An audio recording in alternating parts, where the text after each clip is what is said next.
Alright, this is my introduction to Blender tutorial. So let's get started. You can see at the bottom left that everything I do is now going to be key captured, so you'll be able to see exactly what I'm doing and when I do it. So first let's start with some basic overviews. These three tabs are going to be your most important ones. This one here is your add menu. There's multiple ways to get to these menus, but all your tools are going to be listed up here. So you have all your basic shapes, your lights, your curves, and then these are more specialized things. Not all of it is actually useful for modeling. Some of it is for animation, and some of it is only useful really when you get into the Blender game engine. But that's not important for us right now. The other way that you can add this stuff is Shift A. This gives you this entire menu. Your tools here, everything is context sensitive, meaning that these tools are going to be different if you have an object selected or not.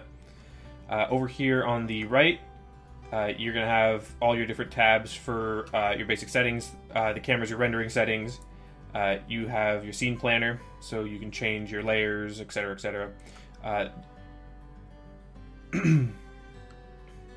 This tab here is basically actually, I'm not even going to go through it. We're not going to need it. You have your world settings, which is mostly when you're rendering. You can set a basic sky in the background, etc., etc. Again, for us, right now, it's not really important. And then you have your textures. You get more menu options once you start modeling, so we're going to cover that a little bit more as we go. The good thing about Blender is that all these windows that you see, except for these, you can hide them with T and N, or you can click these plus menus and then hide them again. So either way you do it, it's the same. Okay, all these windows here that you see all have this same little, it's like a little ridge in the corner. And basically what that means is they can all be split. So you can get as much or as little information as you want in all of these. Like this one here can be turned into a 3D view, or it could be turned into a graph editor if you're doing animation. So you can organize it how you want it. Blender comes with some defaults or some presets that could be useful to you. You could switch between them by holding Control and then just going left and right. So game logic, this would be for your programming, animation. This is Python scripting. If you're doing your UV mapping, they have a video editor that's really close to Adobe Premiere and the way it works. And then you can also full view in 3D. Animation, compositing. You can actually add post-processing effects in Blender.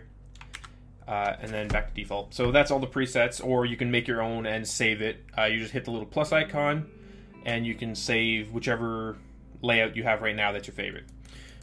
So I'm just going to create a cut here. I usually like to work in 3 windows. So this one here is going to become my UV editor, and I'm actually going to go open an image that I have, which is what I'm going to be working on right now for this tutorial. I figure I may as well get something done at the same time. So we're going to go to my assets, and we're going to be working on a where'd I save it? Market stall. There it is, reference. So this is what I'm going to be working on. There's lots of ways that you can do this. You can keep it in this window. If you pop open this menu here, you can actually go to backgrounds and add images. This is useful if you're going to trace stuff.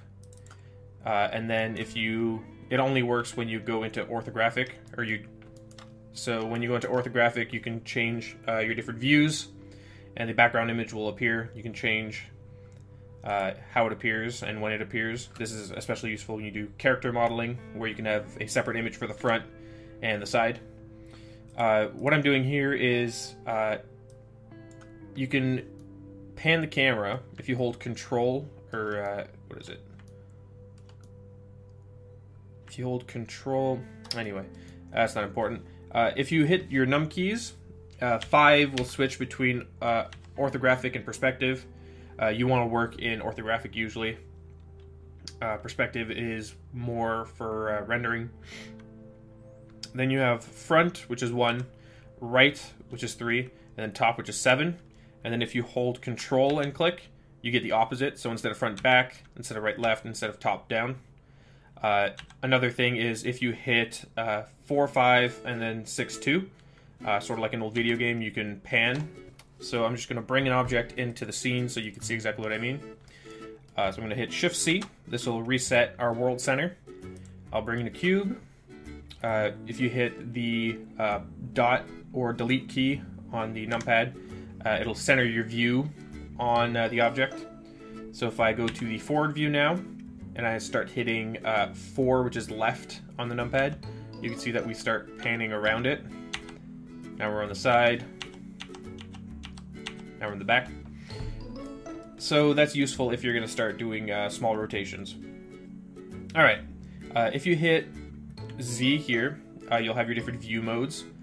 Solid is probably the best to work at. We'll go into material and stuff later on once we start actually modeling and texturing. Wireframe is really useful when you start needing to select stuff. Usually I'll go into wireframe mode when I'm seaming my mesh. But for now we're just going to stay in solid. If you hit the tab key, these are all the different edit modes that you have available for this object. So you can paint onto it. Object mode, which is you select and you can move the entire object. Vertex paint, you can create vertex groups. That's not important for us right now, but that's a tool that later on for more advanced things you might need. Sculpting, I'll do a completely separate tutorial on all the sculpting tools. Weight paint, which is to do with animation, and then edit mode, which is you can select all your vertices, edges, etc., etc. So when you're inside of just object mode, there's still a couple things you can do. Down here you have all your tools, and then you have your orientations. Global is always based off the object itself. If you set it off of normal, it'll base it off of its pivot point. View is based off of the window. Local means that it bases it off of the selection. So if you select one face, it'll use that orientation. If you select multiples, it'll try to use an average between whatever's selected. I'm not entirely sure what gimbal does. Apparently, gimbal is based off of the normals of multiple objects. Not going to matter if the two most important ones are going to be local and global. You also have layers. That's not super important for us, but what you can do is you can go to a separate layer. Usually you'll do this for high quality renders. I'm just going to scale this up. S is scale. It's S scale, R rotate, G for grab. So pretty basic shortcuts for all those tools. So what you would normally do is you would set up a plane, set up a light. So we'll just go with a sun.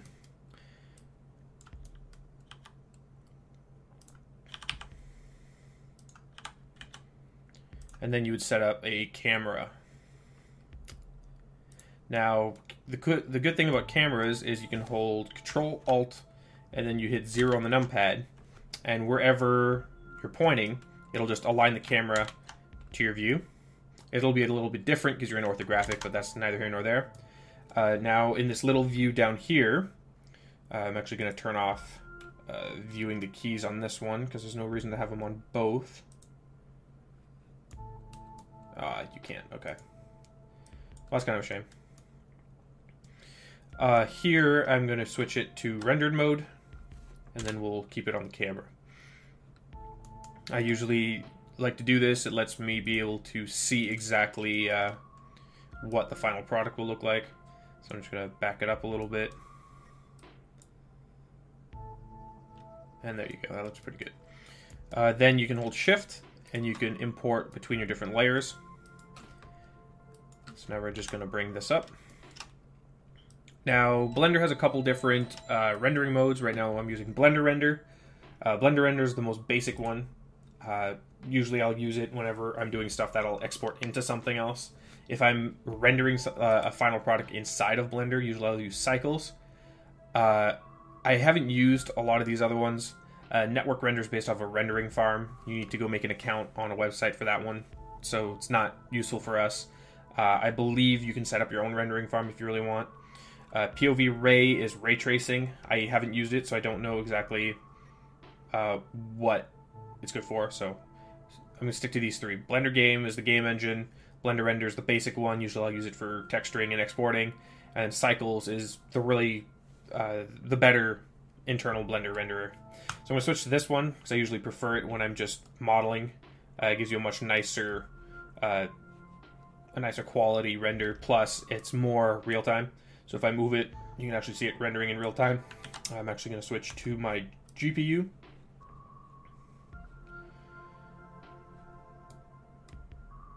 Oh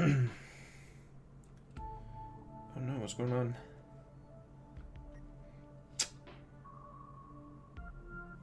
Oh my, I may have overloaded my GPU. I'm going to make a quick cut and I'll be right back. I'm just going to see what happened. Alright, I'm back. I didn't notice, but I was actually rendering another scene in the background, and because I was rendering this one in real time as well, my graphics card didn't like that, so I went and I stopped the other render.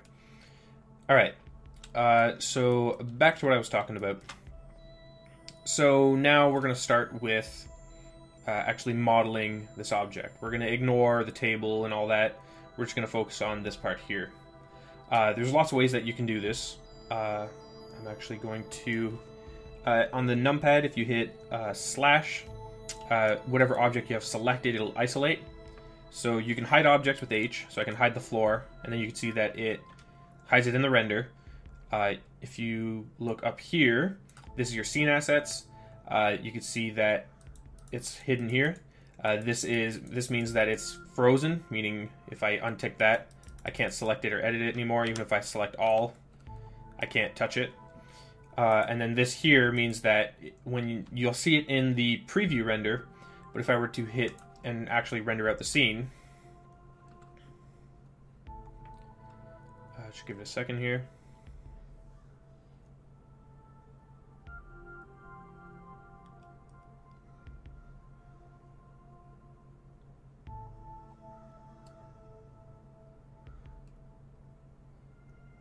Oh, whatever. My graphics card is... I'm gonna have to reboot my computer at some point. My graphics card seems like it's fucked right now.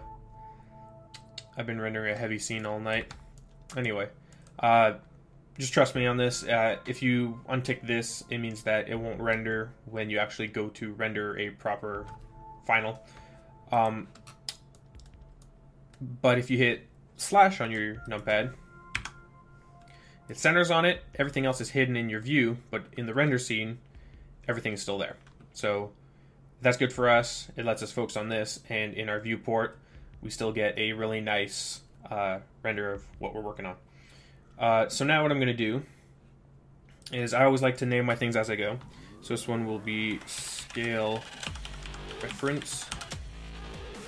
Then I'm going to Shift D, clones an object.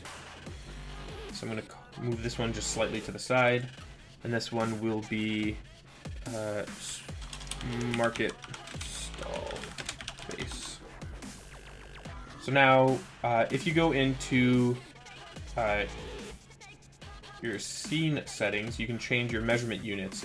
If you have none, by default, Blender uses Blender units, which is 1 meter. So this is 2 meters by 2 meters. If you look at your dimensions. So now we're going to change to metric, which is the exact same as Blender units, but if you're going to do certain exports, you need to have this selected. This way it's easier to keep track of the scaling when we're exporting for Unity, just because we're using 180 centimeters as our base. So I'm just going to hit go to my Z as height. That's one thing that's different about Blender. Normally, most programs will go X, and then Y for up, and then Z for depth. Blender goes X, Y, and then Z for height. So just keep that in mind. That's one little quirk about it, which they could change. Whatever, it's not a huge deal at all. Let's go to 0.5. Alright, so this is our reference. This is how tall a average person is. I'm just going to place that there, turn it off from editing, and this is just going to be for scale. Now if we look here, there's a couple ways we can model this. We can separate it out into parts, or we can do it all as one part right away inside of edit mode, which is what I think I'm going to do. It's symmetrical, so we can add a mirror modifier, no problem. So the Z has to stay in place because it's to the pivot points in the center of the object, but I'm going to reset its x-axis back to the center. We're going to go into edit mode, and I'm just going to move it to the side. If you go into here, you can see now that there's new menus here. This is a particle generator. I'm not going to go into that over this tutorial. If your physics generator, again, not going to cover that right now. You have your group selection. Oftentimes it's for your vertex groups and shape keys. Not going to cover that right now either. I am going to go into the modifiers and constraints. Constraints has to do with editing. For example, you can have a constraint where you create a path and an object is tied to that path, and when you move it, it'll only follow that path. That's a constraint. A modifier, on the other hand, is something that modifies the object itself. So we're going to go in here, and this is where your Boolean and all that stuff's going to be. So right now we just want a mirror modifier. We want it to be along the y-axis, and now we can actually start making our stall. So I'm just going to grab this. Oops, I'm in normal mode. I'm just going to go like this. The stall looks like it's about 1.5 person tall, so we're just going to eyeball it for now.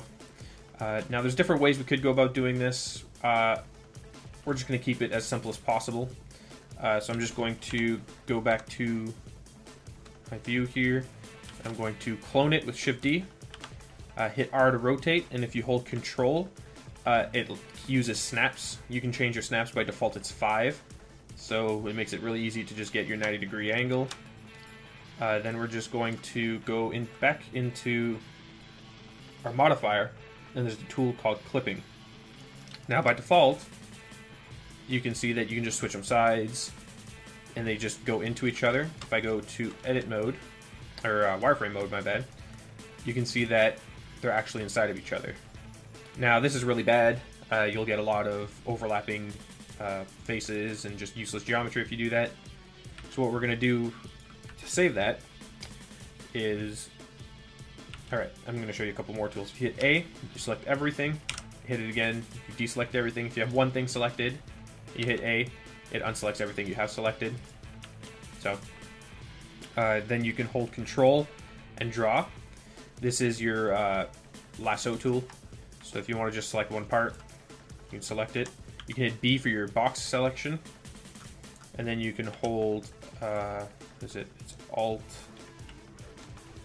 Oh, that's not it. Anyway, you also have a circle selection tool, but that's not important.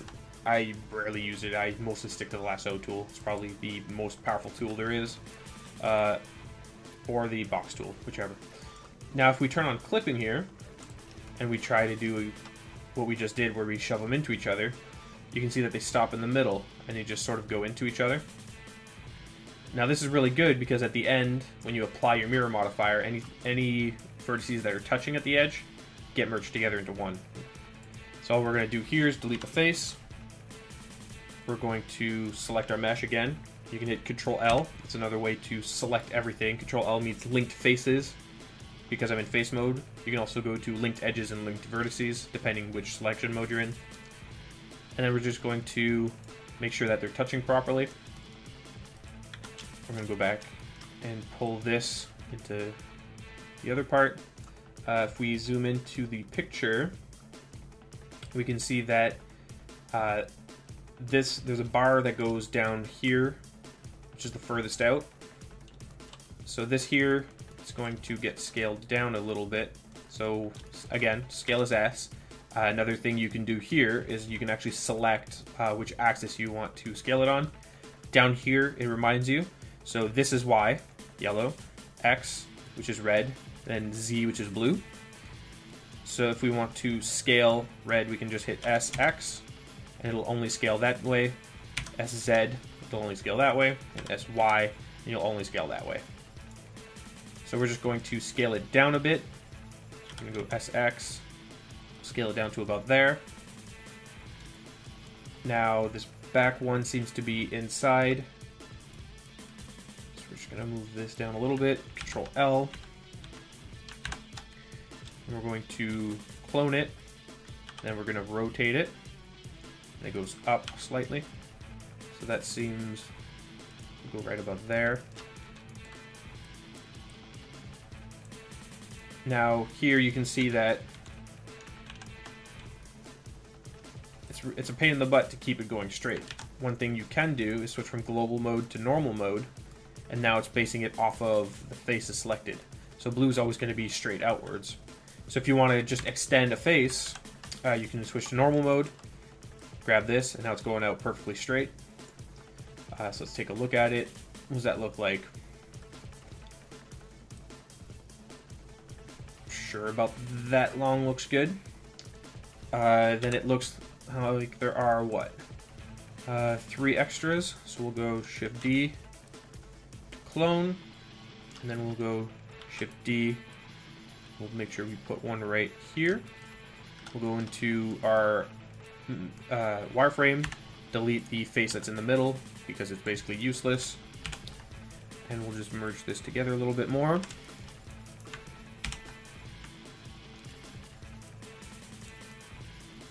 So that looks pretty good like that.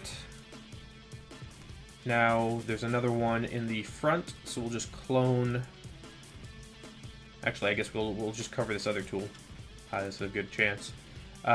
Now, there's another way we can do this. You can extrude faces. So if you hit E, they always extrude straight off of whatever faces you have selected. So we're just going to extrude it slightly. Then we're going to delete these faces here. Delete. Now, if you go to the Edge Selector tool, if you hold Alt, it'll try to select rings. So if you hold Alt here, it'll automatically detect that this is a loop cut. And if you hold Alt again and Shift, if you hold Alt, you'll switch your selection. If you hold Alt and Shift, you're adding selections. So now that we have 2 loop cuts selected, we can hit W and then go to our loop tools. Now there's different things you can do with loops. We're just going to stick to the bridge for now. It's probably the most powerful one. A lot of these other ones, there's multiple ways to do it. The alternate to bridging is just a lot more tedious. So if you hit bridge, it'll automatically just merge these loops. So we'll just do the same thing to this loop cut and this loop cut. W and bridge. Now we're also going to just move this up slightly. We're just going to switch to edge mode. Make sure we grab all these edges, just to make sure that we're moving it uniformly. Then we can just hit, if you hit G for grab, and you're moving it, if you hit G twice, you can move it along. That's not going to work this way. That's not a big deal. So we'll just do it this way, it's fine. So if you hit G twice, that doesn't work for this one either, whatever, it's fine. So we'll go to normals, and we'll just make it slightly shorter. So that looks good. Now, the next part is that there's a cross beam here. It goes back up, and then a beam at the bottom. So now we'll just select this one again. Shift D to duplicate it again. And this beam is outside of this one. So it goes here. Then we'll Shift D again to bring another one, and it looks like it's a little less than halfway. So we'll bring it right about here. So now we'll just grab this bottom, and this goes further out. So let's go back to global mode. Bring this out right about here. Then we will grab this one, and we'll bring it right about there. So now what I want to do here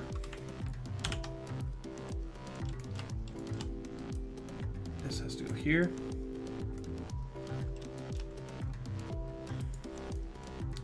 I'm just going to hit G twice to slide along this edge. Line that up a little bit better. Do the same thing here. Do like that.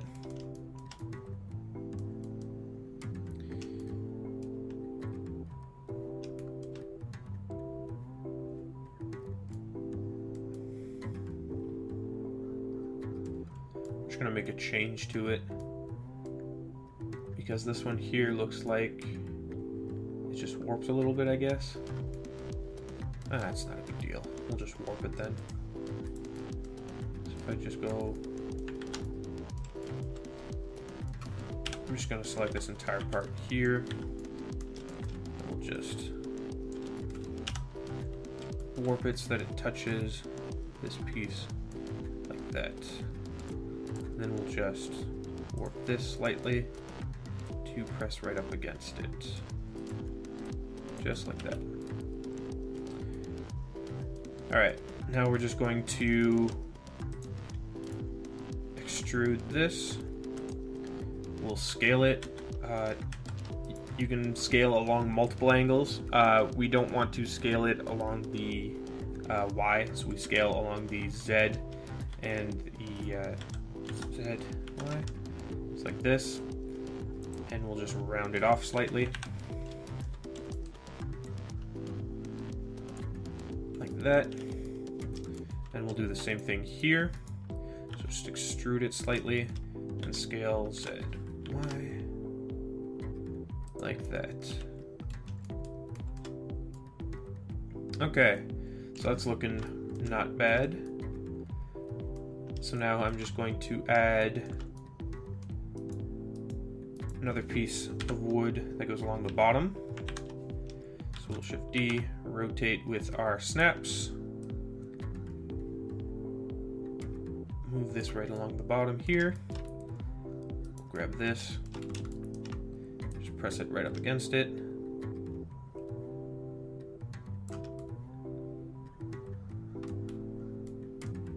And then this one here is also curved.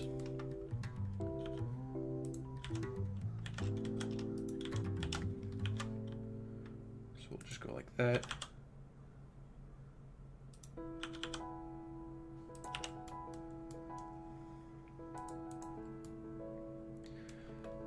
And now we'll just add our material on top and along the back.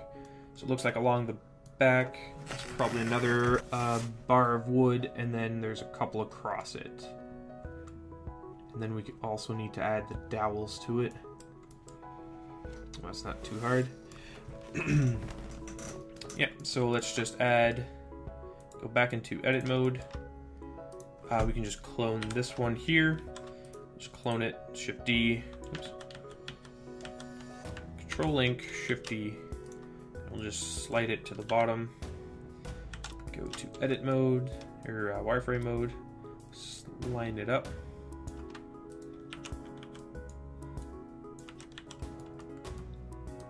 And then we can just Shift D.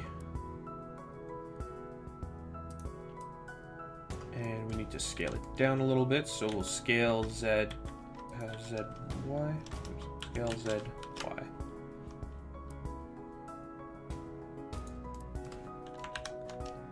Then there's 3 of them, so we'll go 1, 2, 3. Now we have to delete these faces. So we're just going to go like that, delete. And there you go. This one here can get brought down a little bit. All right. Now these ones here, if you look in the picture, they're not actually squares. It looks like they're rounded off. So what we're going to do real quick is we're going to select these faces, Control Link to select everything that's connected to them, Control I, which inverts your selection, and then H to hide it. And that lets us focus just on this part. Now we're going to hit Control R, which is ring cut. What this will do is it'll follow your edge lines all the way to the end, and if it can, it'll loop all the way around and reconnect to itself. So on a cube, normally you'd be able to do it both sides. I deleted the faces at the end, so it's only going along the one side. So you could do it here, and you can slide it along, and now you have a new cut in your face. But for what we're doing, I'm just going to cut it along the sides like that. Oops.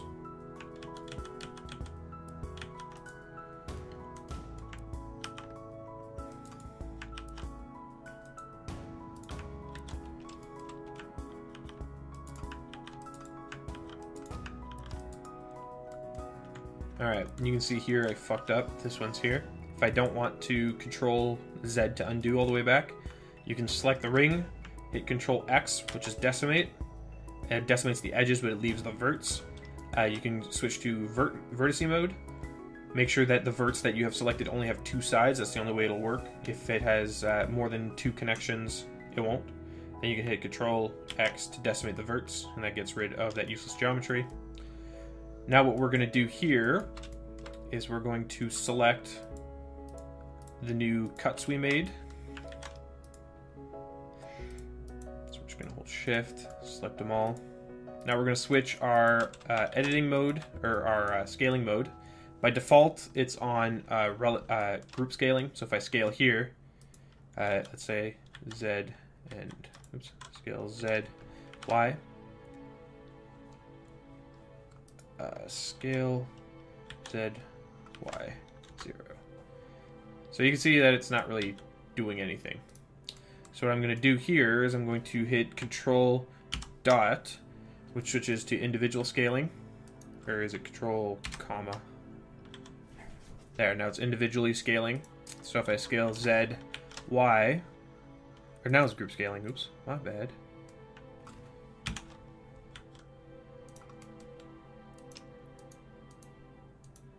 Why is it not doing what I want it to do?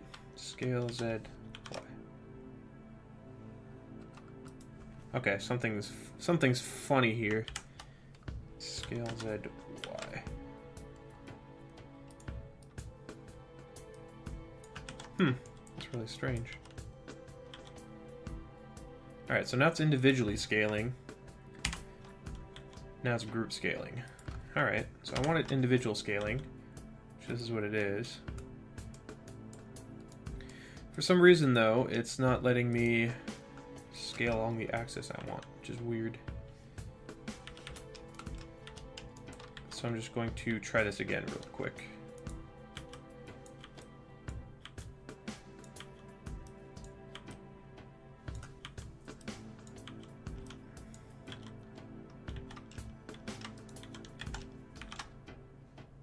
Yeah, that's really strange that it's not letting me do that. Oh well, I'll just have to use a move. So we're just going to go like that. Oops. Then we'll just go like that. Now normally, you would just scale these just to get a uniform cylinder. I don't know why it wasn't letting me do it. It's very strange. I've never had that issue before. But now we just made them into cylinders. Now if we Alt H, everything comes back. Now all we need to do is add that tarp on top and the dowels. So let's do that now. We'll just go for the tarp. You could use a plane, but because we're exporting to Unity, we need two-sided faces. So I'm just going to add, I guess I could still do a plane, it's fine. Okay. So I'm just going to add a plane here.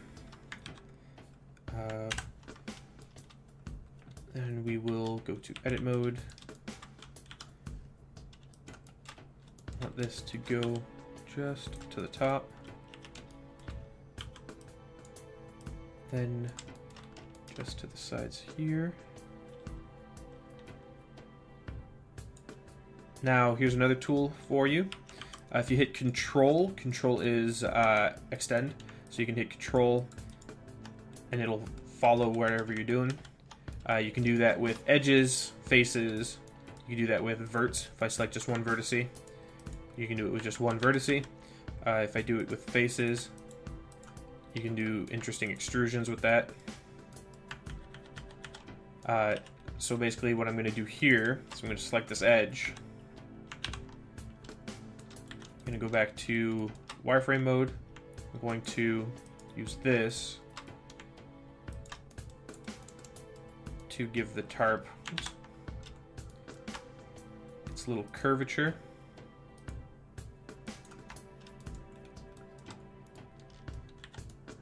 Now this has to go up slightly. This here, because it's clipping, we can just send it all the way. And if we look at the stall, these actually need to go in a little bit. They're extruding too much. So let's just select this face, go to normal, just move it up a little bit, like that.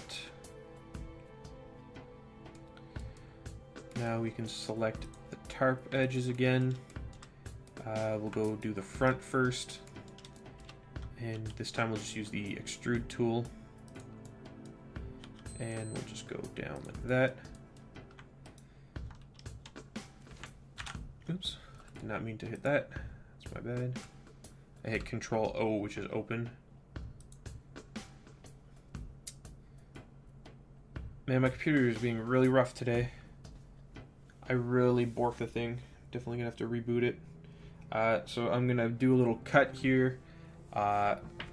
It's just taking a while to load. So I'll be right back.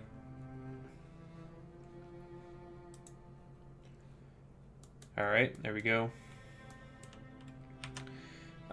So what I wanted to do is select the edge of the tarp. Oops. Oh, I fucked up on that. Oh no.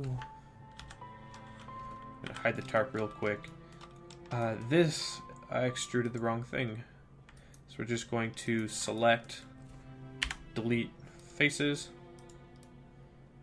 We're gonna unhide the tarp. We're just gonna hide this, because we know that this can just come down a little bit, then go like that. And if we select this, we can extrude it a little bit, move it out, and then just scale it a little bit. So scale Z, Y, and then that should look like it's gripping the corner. Just move this down a little bit.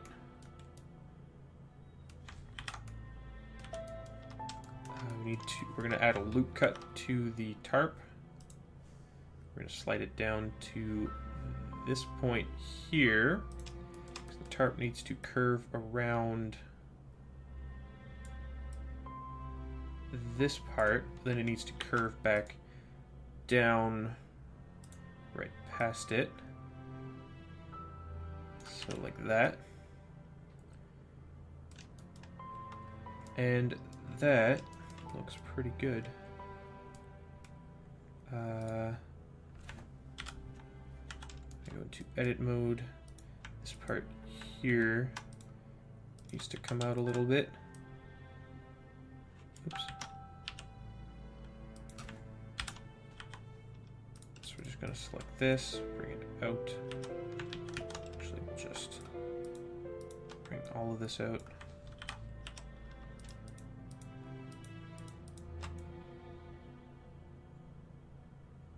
That, and there you go.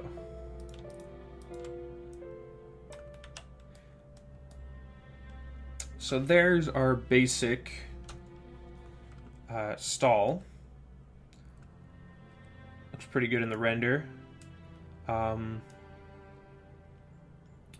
Everything seems to be in order. So now the next thing we're going to do is going to be unwrapping it.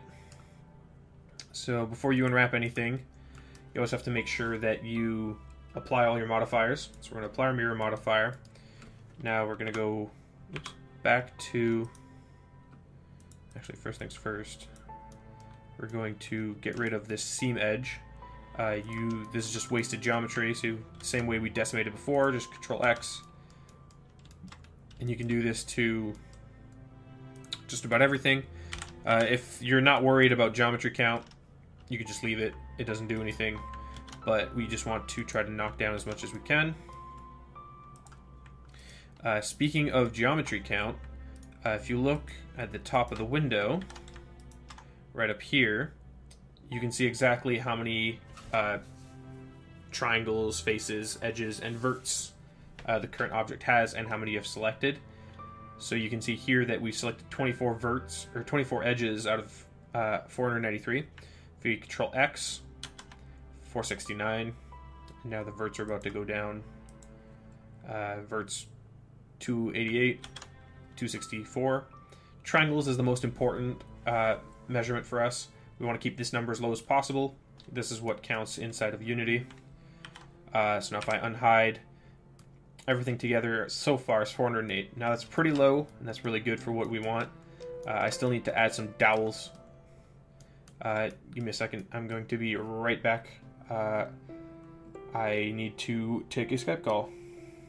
Alright, I'm back. Sorry about that. Okay, so we have the mesh basically finished because Unity doesn't like having single-sided faces like this. We're actually just going to duplicate this one. We're not even going to move it. We're just going to go into the search menu. This is where you can search for tools. And then we're going to flip normals. So now we have some facing both directions. Normally you wouldn't do this. You would have two-sided faces, but inside Unity this is what's recommended as the easiest workaround to not having everything as two-sided faces. So that's basically our model. So now I'm going to skip ahead to some unwrapping. Now we don't need this anymore. Actually, I still do want to add some dowels to it. So I'm just going to do that real quick before we move ahead. This needs to come out a little bit. Or did it? Actually, no, it didn't. We're just going to straighten out this. That, okay.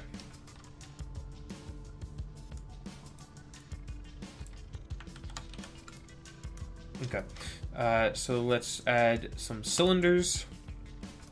Certain objects, you get extra options down here when you import them.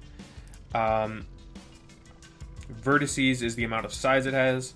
We want to try to keep this as low as possible. Usually you would leave it at 32, but for games we'll go anywhere between 8 at the minimum and then 12 or 16 at the maximum, depending on how big or small the detail is. This detail is pretty small, so we'll just go 12 sides. So you can still see that it's a cylinder, but it's a lot lighter. Actually, we could probably re-import it, and we'll just go down to 8.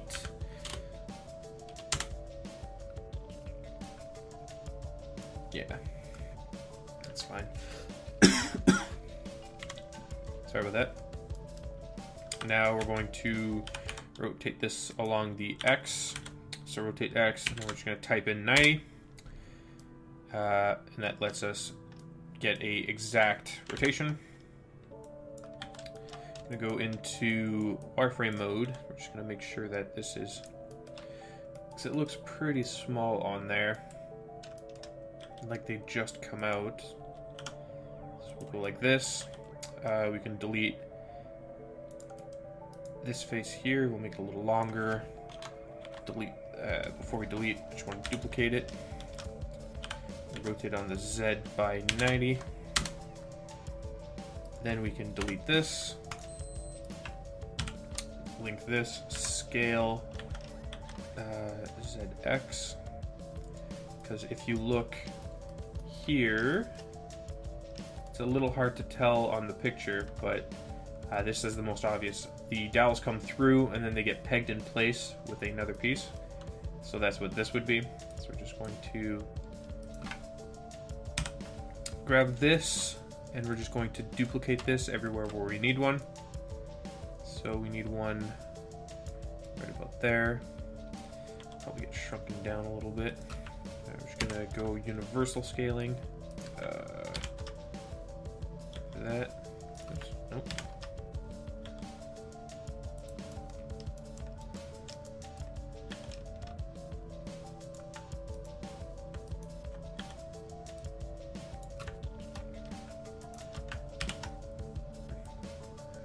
And right about there. So that looks pretty good for the dowel. So now we're just going to duplicate this here, here, here, here, and right here. Yeah.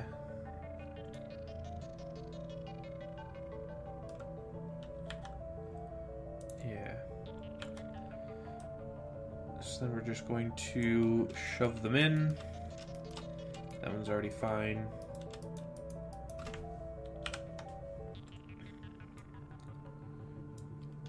Shove that in there.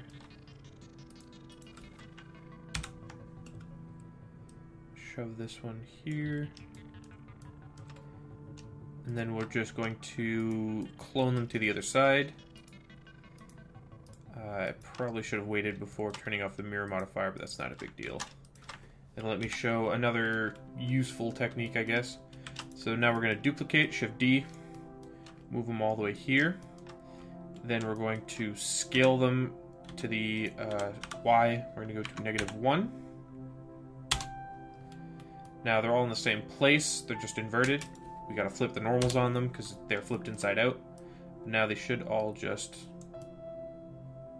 Oh, oops, what happened?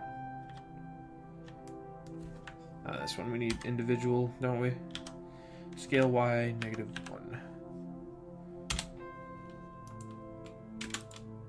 And then flip normals. There we go. And now we have all the dowels in place. And now we can move on to texturing our actual model. So let's switch from this. We'll create a new one. We'll go to material, bake. I usually like to bake large and then make it smaller outside of the Blender itself. So we'll go with just a 4K texture. That gives us just a black background, which is fine for now. And now we can start unwrapping everything.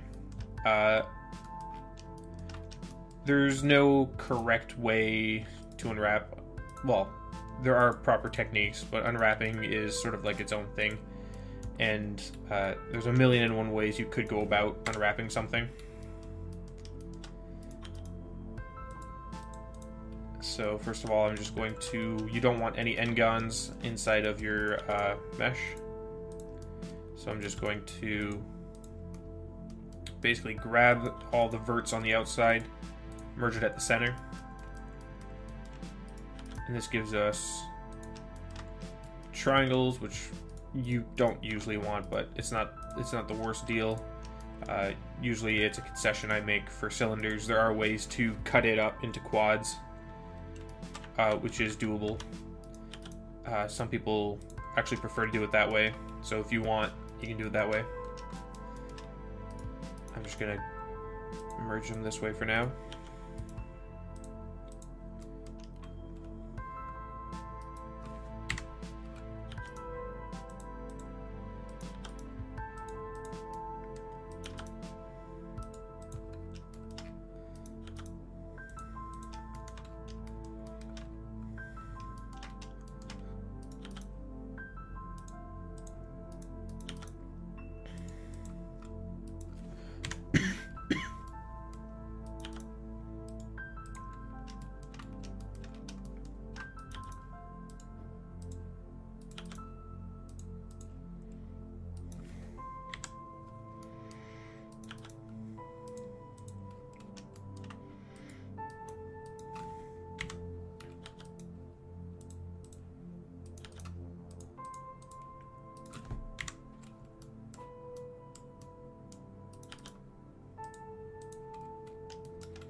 Alright, and there we go.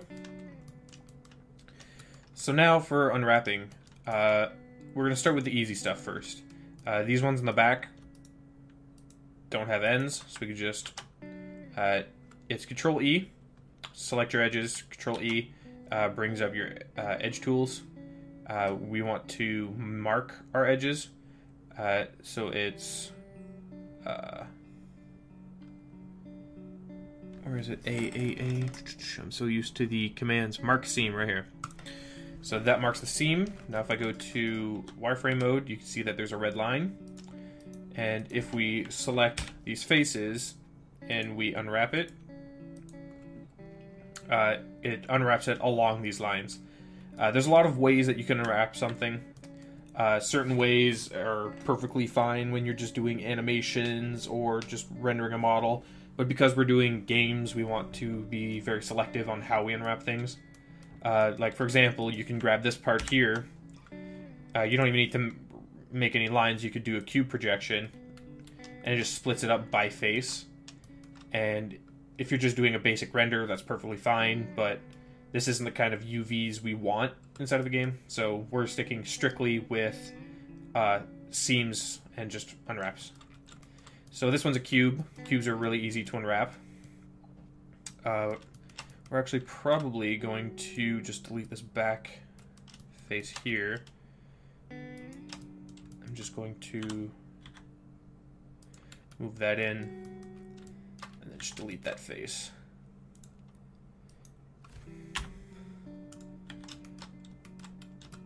Now, to unwrap a cube, usually what you'll do is you'll just select the face, try to have one of the long sides, then you'll just grab one side of it, mark it. Now if I unwrap it now, this is what you get. Now it's a little off-center because of this part, but we'll fix that after. It's not a big deal. So let's hide that. Cylinders are super easy. Ring select the cap, erase one side, select the length of it, mark it, and if we unwrap, you get a nice flat thing with the cap tied to it at the end. If the cap's a separate material, you could just cut it right off. That's not a big deal. So I'm just going to cut like this, and we'll hide it. Now if I'm going a little fast, this is all tools that you already know. Just Control-L link, H-hide. I'm using the ring select tool to select the caps. You can hold shift to unselect these, shift to select the line, Control-E for your edge tools, A is mark seams.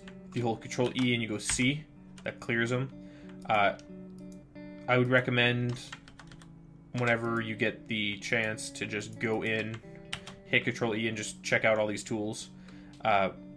Most of it you're not really going to use, like bevel you might use a little bit, and edge split just separates it into two separate face groups. But you're probably not going to use it. Let's be perfectly honest. So I'm going to mark my seams. Now normally you would unwrap these to make sure they're unwrapped properly, but it's literally all the exact same thing.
Alright, for something like this, I'm probably just going to separate the different segments of it.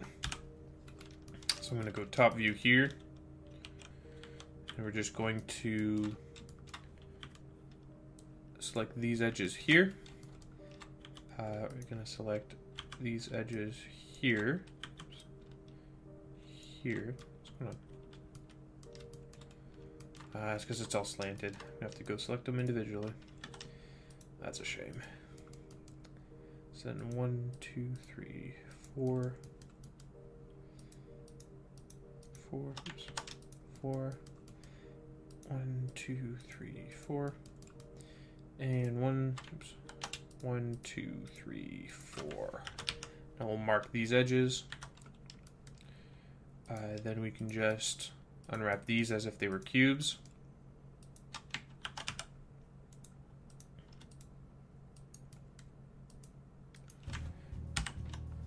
Hide that. Oops.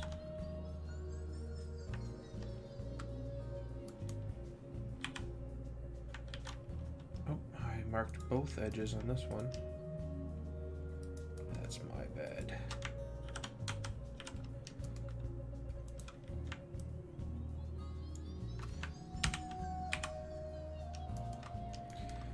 And then for this part here,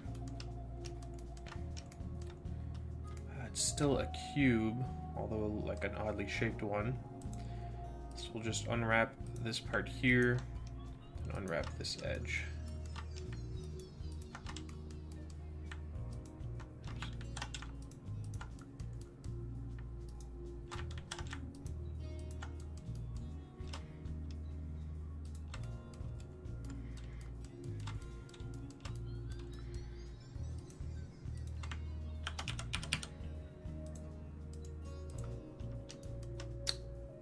Yeah, it looks clean. Now we unhide everything. Make sure you have all your faces selected. Oops, forgot to unwrap this part.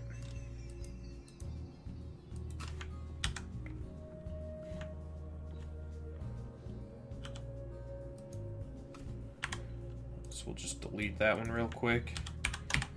Grab just this one. Does this one need to be unwrapped in any way? I think it does a little around the corners. Actually, I think that's probably fine. Yeah, that's actually fine. So then we'll just duplicate it and then just flip it again. Now, if you unwrap everything in one shot, it'll keep it all relative, meaning that the larger objects take up more space. Now, if you go to the options here, there's an option right here, which is Keep UV, Edit Mesh Selection, and Sync. You click that. Now, when you select this, it selects over here. If you click it again, now you select everything, and you can edit these independently of the mesh. This is what we need when we're doing UV placement. So the first thing we're going to do, actually, before we start doing anything to our UVs... Oh, give me a second again. I think it's my broadcaster that's doing this.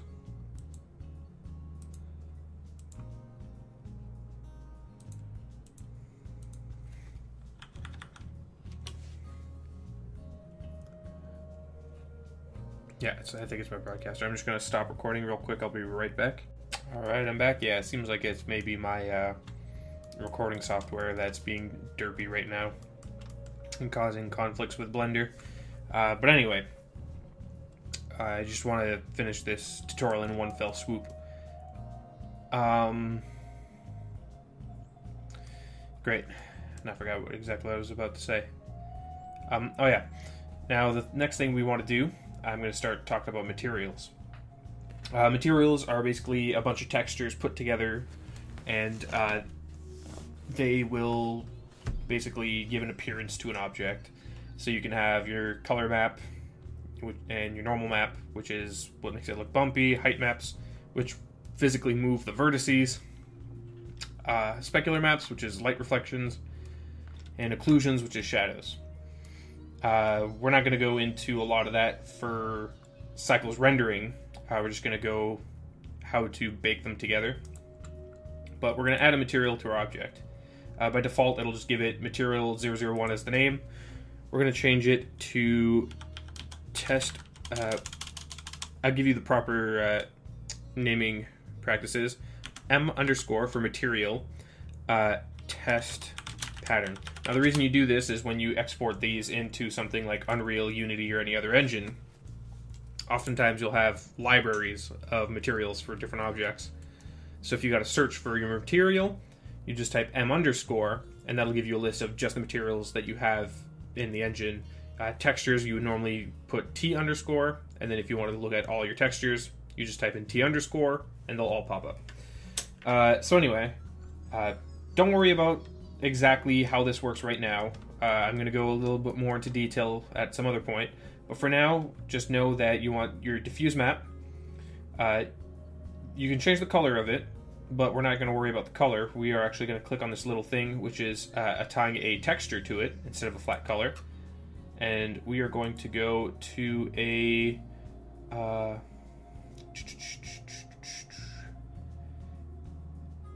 image texture, and then wait. Checker texture. Sorry, my bad.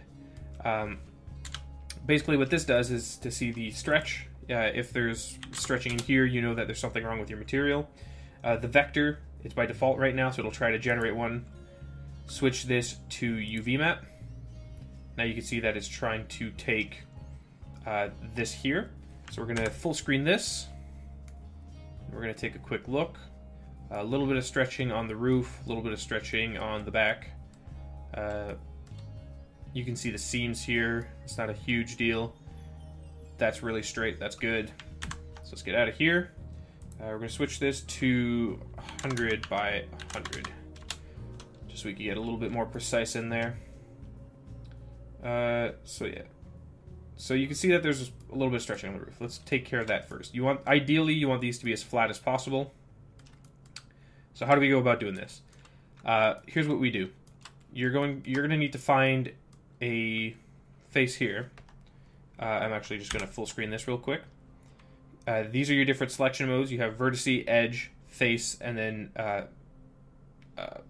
island. Islands are the separate pieces, so you can select an entire piece at a time. So we're going to go to edge select.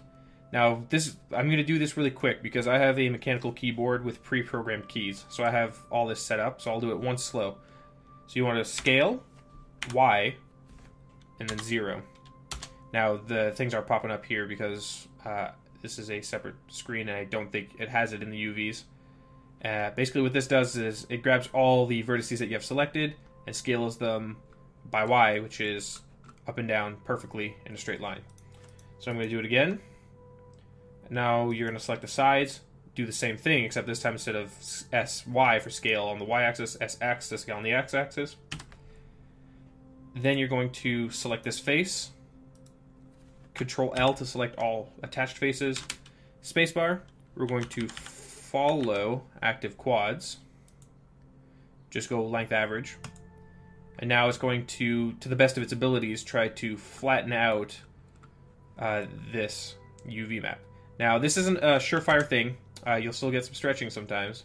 But, generally speaking, it's going to be a lot better than just whatever it farts out when you unwrap it. Now, every time... Actually, I'm going to cut the video here real quick. I'm going to reboot my computer. Because every time I have to regenerate the render because of the video that I'm capturing, it seems to be screwing around. Oh, there we go. So there's still a little bit of stretching, but I think it's on the other side. So let me just actually... we'll turn on parallel editing. We'll control-link hide this. So now it hid the other one. So you can see that this one here is actually a lot straighter for all the relevant parts. There's a little bit of warping around the corner, but that's not a huge deal. And then that's the bottom right there, so it curves around a little bit. But generally speaking, this is a lot better than what it was. So for our purposes, that works perfectly fine. So I'm just going to do the same thing over here. Now, again, just remember that it's not a surefire thing. There's some situations where it'll actually be better to not follow the active quads. But I think for this situation, that's much better than the other one. So now let's take a look around. We'll start hiding everything that looks fine. So I'm just going to go like this. Oh, shit.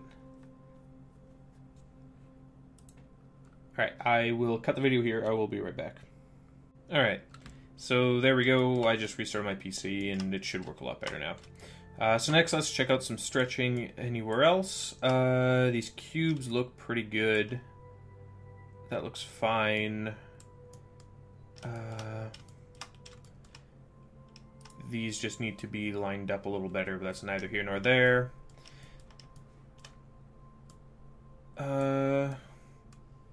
That looks fine. So the rest of it looks like it's pretty good. Yeah, everything looks pretty good now. So now, the next step is you want to full screen this, select everything, go down to your UVs. These are all the different options for UV modifications. What we want to do is select them all, UVs, and then there's an option here called Pack Islands. You can stitch stuff together. We'll go over some of these options later on. Most of it is not super useful. It's more just minutia, to be honest. So we're just going to pack the islands here. If we get out of full screen, you get an option here. You can tell it to rotate your pieces or not. Actually, before we do that, we should probably go in there and make sure everything's rotated properly. So this and this is fine. Let's hide that. Wood grain is going to be up to down, so we want to make sure that all our wood panels are facing that way, just because that's the direction that most textures face. So we'll just rotate these a little bit. Again, it's G to grab, R to rotate. I don't know why, but the key register doesn't work in this, so you'll just have to listen to what I say.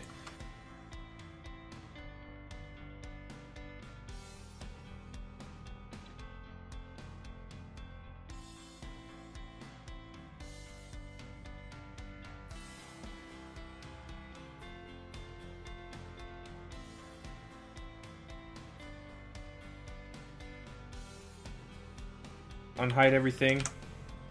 Now we go back to Pack Islands. Now we go over here. We don't want it to rotate any of our islands because we now have them the way we want them. And we'll give it a 0.05 margin. So if we go back full screen, you can see that it kept all our rotations properly. Everything is relative. These are very small because they're very small on the object. And then the larger pieces are larger. And let's just do a last check. Everything looks pretty good.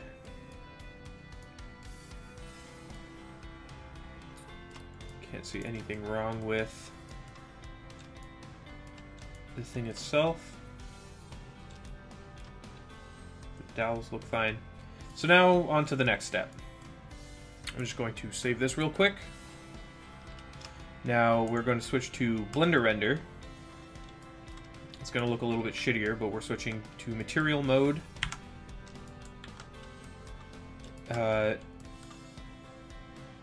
Object. Alright, so now we're going to start applying materials to it. The website that I use is CG Textures. I have an account for it. You can make your own textures. You can do whatever you want. I'm just going to go ahead and show you the entire process for one single texture.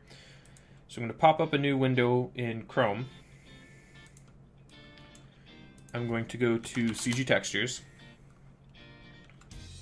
We want plastic, because we want like a tarp. Packaging. Let's see what we have for a tarp. Something like this is probably fine. It's not tiled though.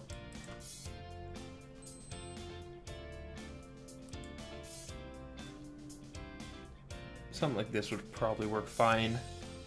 We just want it to look like used canvas. So I'll probably go edit the colors in GIMP afterwards, just for the color map that we're going to render from that. So I'm going to cut this. I'm going to go to my texture library.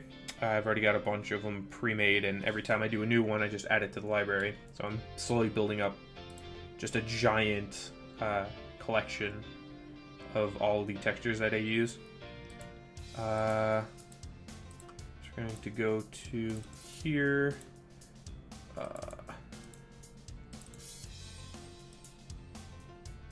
We go to my resources. We want to go to my texture library.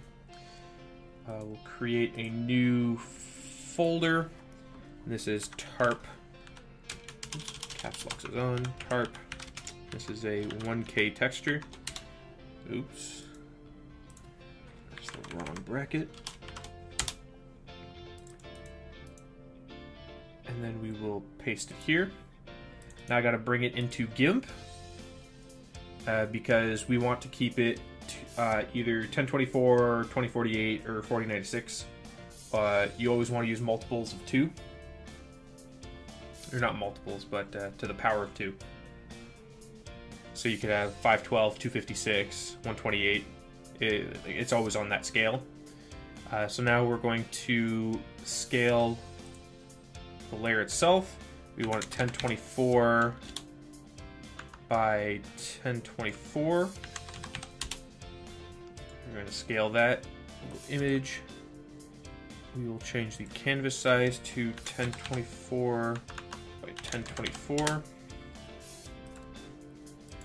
Then we're going to export this as a JPEG, and we'll call it tarp 1K.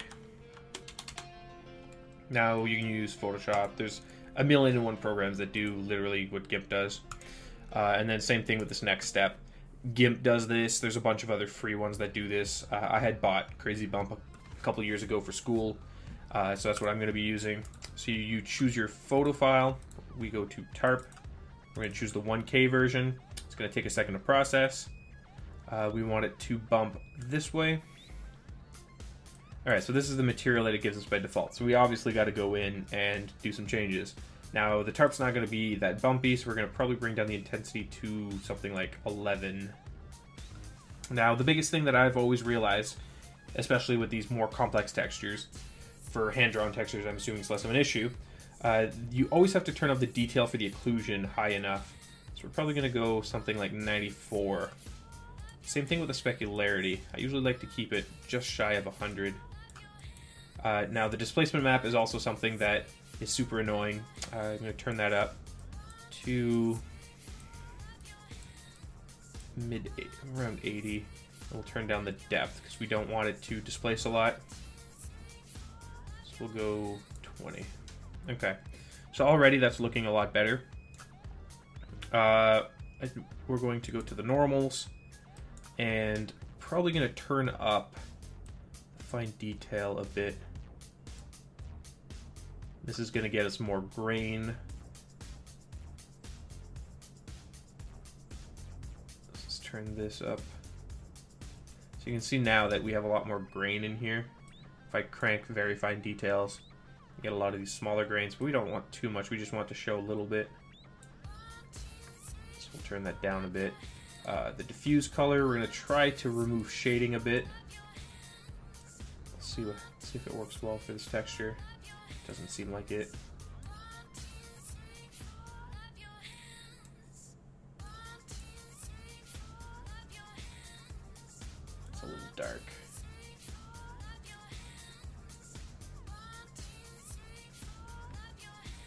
That's actually not a bad effect, but that's a little extreme. It's also a little extreme. We'll just turn that on a little bit.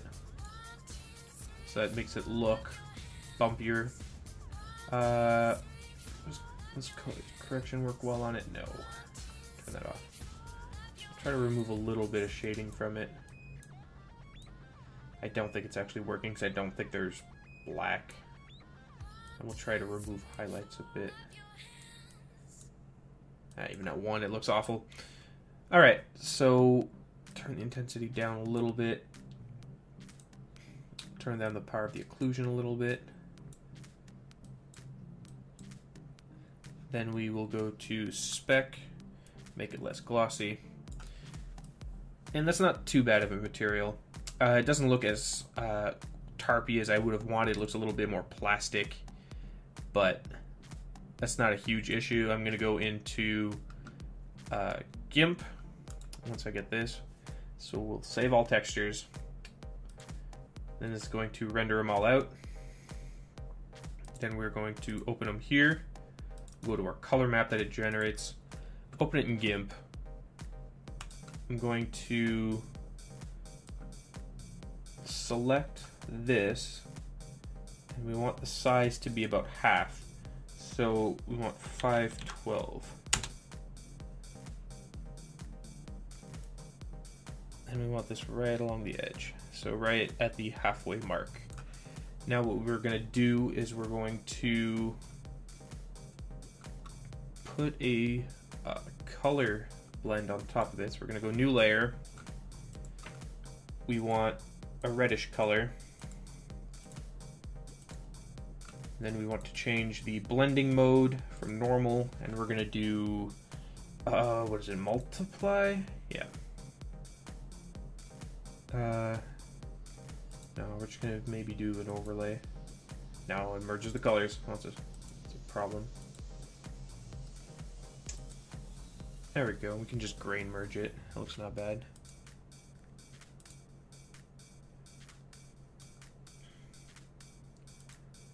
Now we'll just grab this edge here, and we'll just do a Gaussian blur, just so it doesn't look as sharp of an edge. And we'll do 10 pixels by 10 pixels, and that just blurs the edges a little bit. Now, ideally, this will make it so that you get more almost like a carnival tent. So we will export this.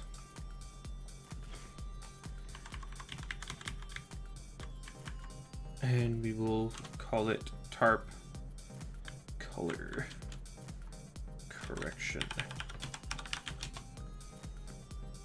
We want this as a PNG, max quality, export. Okay. So now let's go back into Blender. We're going to apply a material to the object. We can get rid of the test pattern now because it's using nodes, and we're not using nodes anymore. So we want, so that was a new material. So I've got a couple already made. Oops. So we'll get a new one. This will be tarp.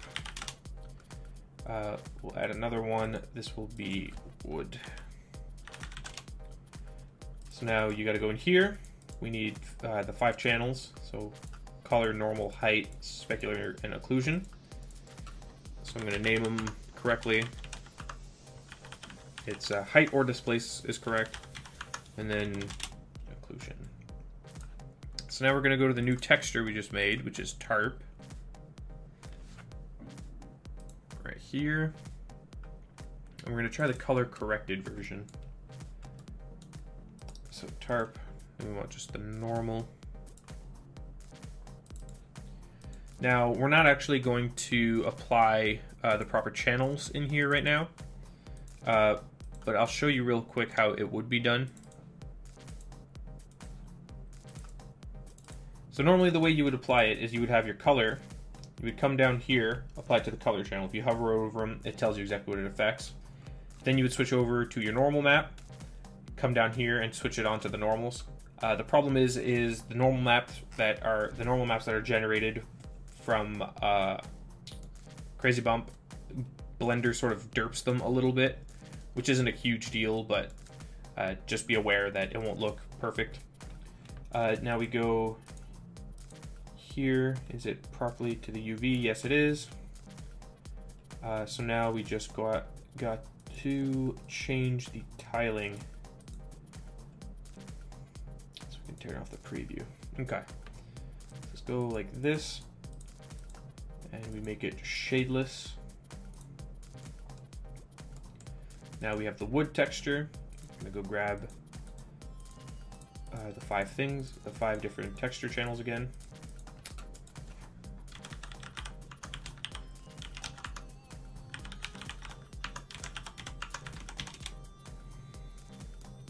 Oops. Let me turn on, oh, that's strange. I don't think I saved, I have to make a cut real quick.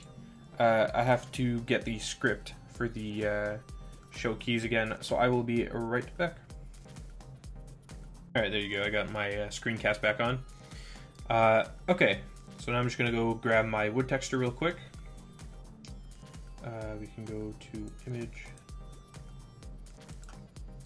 Now we want, let's go with a rough wood.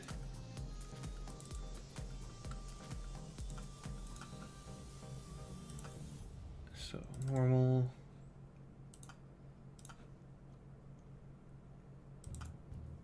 Displace. Specular.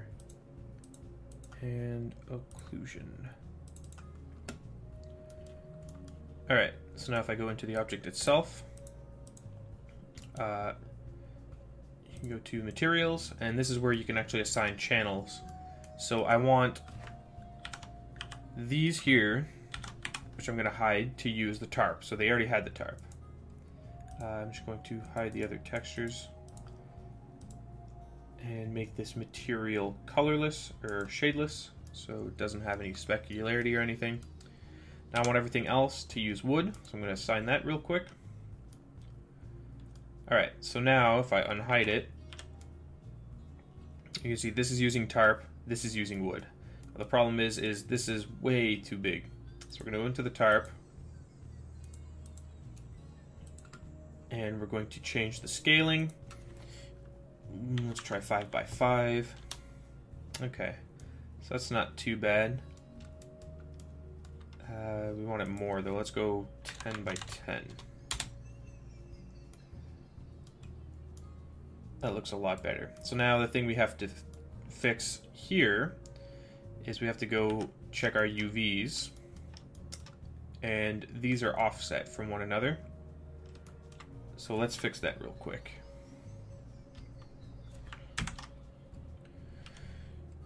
Give me 1 second. I have a Skype call again. I'll be right back.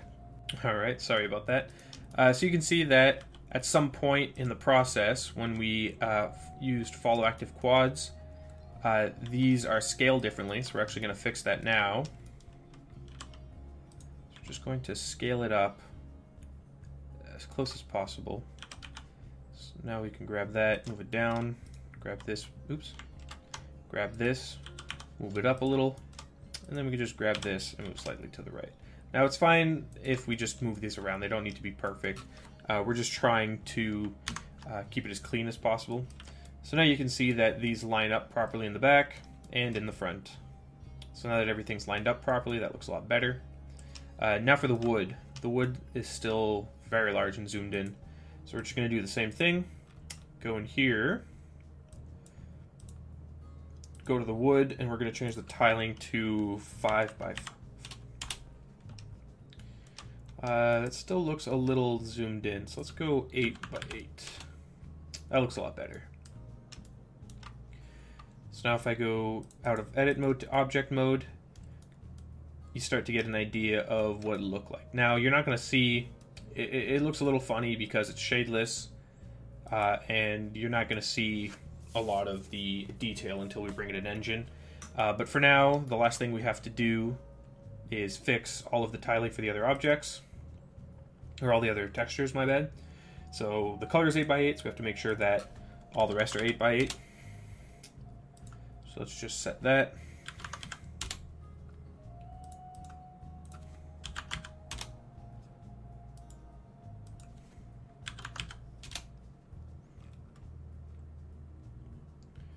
So now let's go fix the tarp, which is 10 by 10. I get it, go away.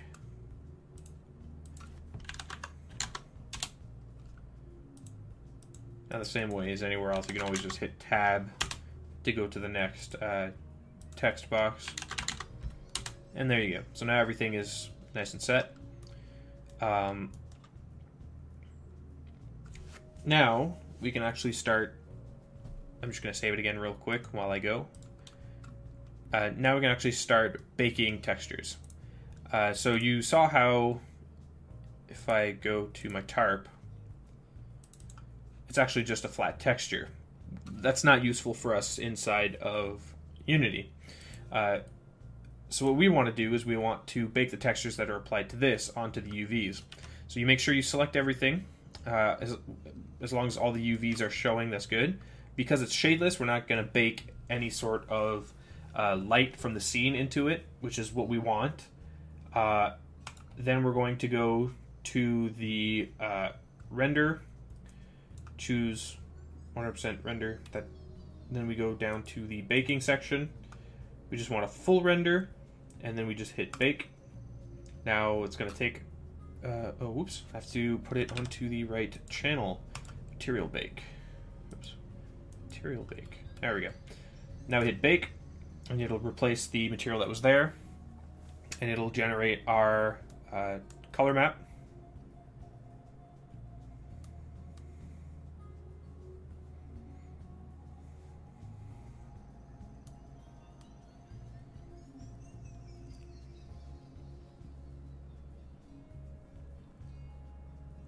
And there you go. So if I go object mode, you now see that we get a good quality map. Now we can just go image, save as image, go to our doodads and to our market stall. We'll create an export folder, and then inside of this export folder we'll create another directory, and we'll call it textures.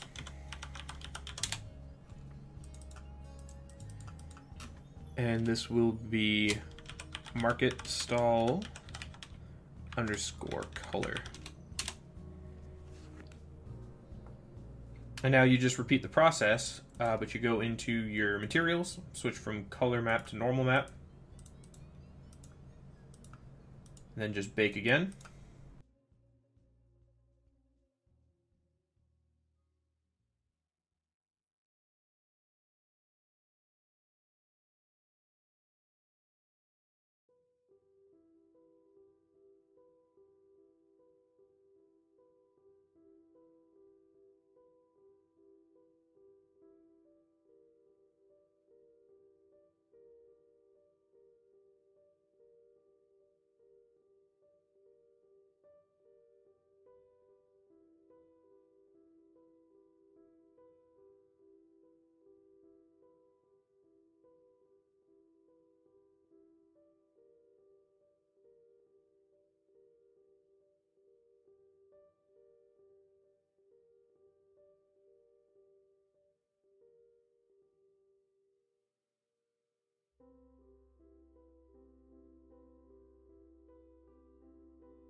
Okay, now what we're going to do is we're going to save this here with all the proper textures.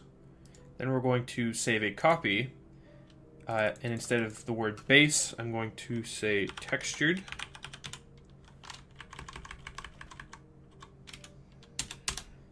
And in this version, I'm going to flush the materials that are on it, make a new one and say textured model.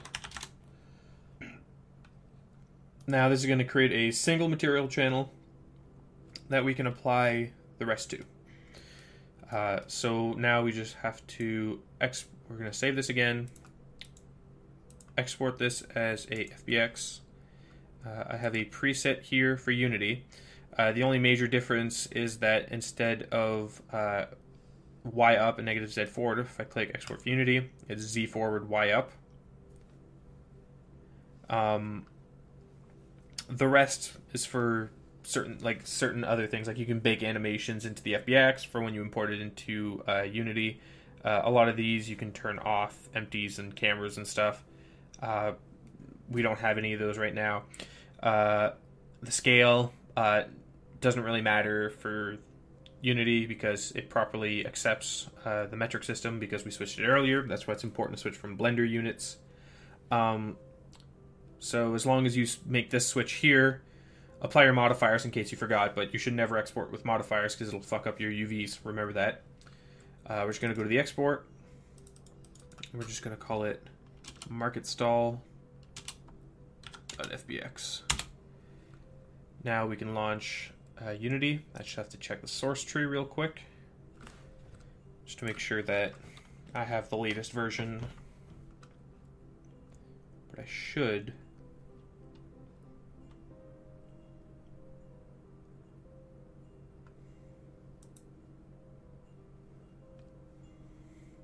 Yeah, it looks like I still have the newest version. So we're going to launch Unity.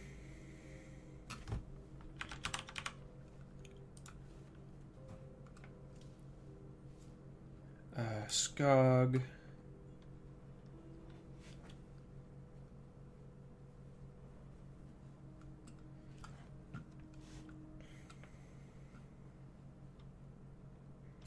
Okay, now I'm in my test scene right now,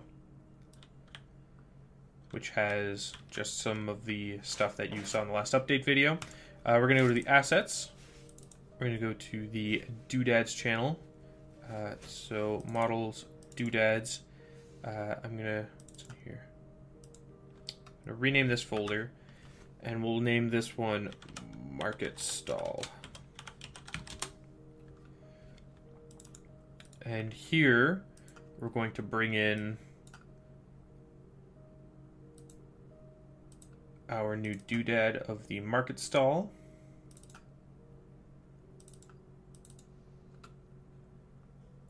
Now if we click and drag it, oh, you can see I forgot to do something.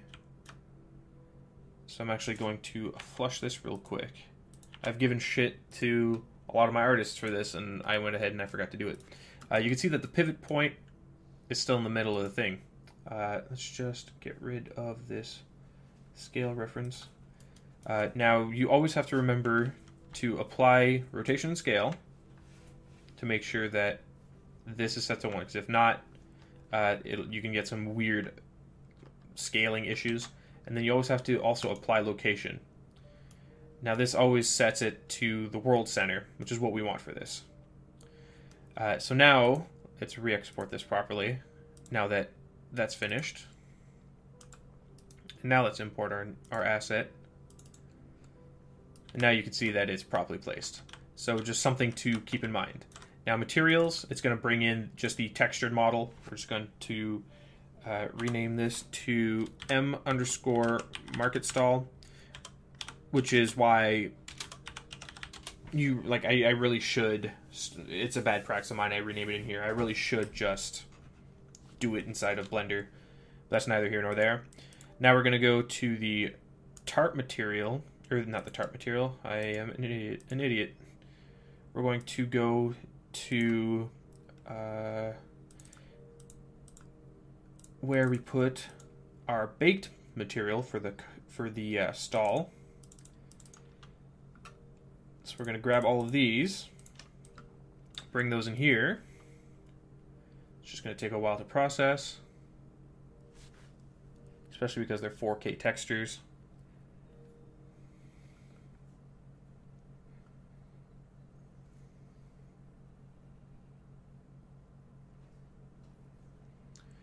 Now we can come into here and we can just drop the color channel. And then you can see that the color is the same way it was inside of Blender. We can drop the normal map here. Oops, I actually have to turn it into a normal map. So we turn it into a normal map, not off of a grayscale, because it's already a normal map. You can actually import a height map and then use this to convert it into a normal map. Now drop that into the normals. You can see that there's just a little bit of a bump. It's not super pronounced. If I just flush this. So look at it now, and then with the normal map. Just a little bit of a bump. That's what we want. Now we also need our occlusion, and this is our spec. So we want our occlusion. Now that adds a lot more detail into it. And then we can also add our height map, which we're going to turn very low. This starts making like weird warping. So we're going to turn this to like 0.01. Just slightly warping it. And now you can see that our stall is all textured. So that's it, start to finish. We learned the basic UI in Blender. We made a model all the way through. We learned how to apply our modifiers. I'll probably do some tutorials where I'll play around with some other modifiers at some other point, but for now, that's not important. We learned how to properly unwrap something. We learned how to follow active quads, which is very important. We learned how to import textures into Blender and how to put them on a material. We learned that turning it into shadeless means that it won't take any light from the scene, which is what we needed to export this properly. And we learned how to bring it into Unity and set it all up. So I hope that this helped a little bit, and watch out for the next tutorial. Next one I'll probably start doing is sculpting, because I know that you had mentioned, like people had mentioned that they wanted to do some characters. So I'll probably go into detail about that. So until next time, take care.